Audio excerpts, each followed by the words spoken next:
we must move to universal health care, right?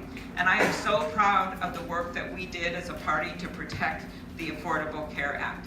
We are to the point now where Obamacare is more popular than the president, as in this president.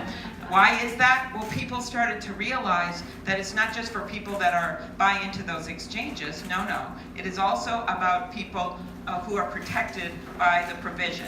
Keeping your kids on their insurance till they're 26.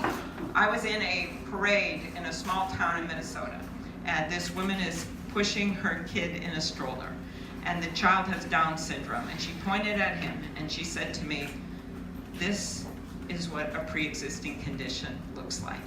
And this is my son, and I will do anything for him to make sure he has his health care." That's why we waged that fight, and that's why we won that fight. But now we must move on, and we must expand the Affordable Care Act. We must make sure that we bring down the premiums. There's some immediate things that we could do with reinsurance, and I've heard about in Iowa what's been going on, things we can do with reinsurance and cost sharing to bring down the prices. But we must go beyond that.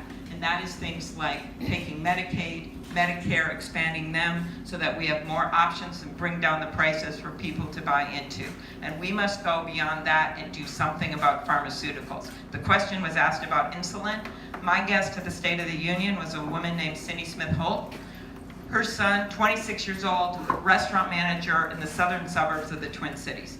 He aged off his parents' health care and then was stuck having to buy that insulin, which used to be affordable for everyone and now has doubled, tripled, quadrupled in price. He didn't have enough money. He has a job, but he didn't have enough money to pay for it, so what did he do? He started rationing it.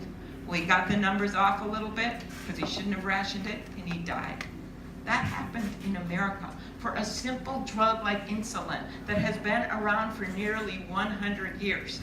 Why did it happen? Because the pharmaceutical companies think they own Washington. Well, they don't own me. And they don't own that woman, Cindy Smith Holt, who will do anything for her kid. We, as a nation, have to move on pharmaceuticals. It is not just some rhetoric in a campaign. It is nearly 20% of our healthcare costs when you look at pharmaceuticals in hospitals. So that's why I want to pass my bill to allow our 43 million seniors to negotiate their prices under Medicare. That would bring down the cost of prescription drugs.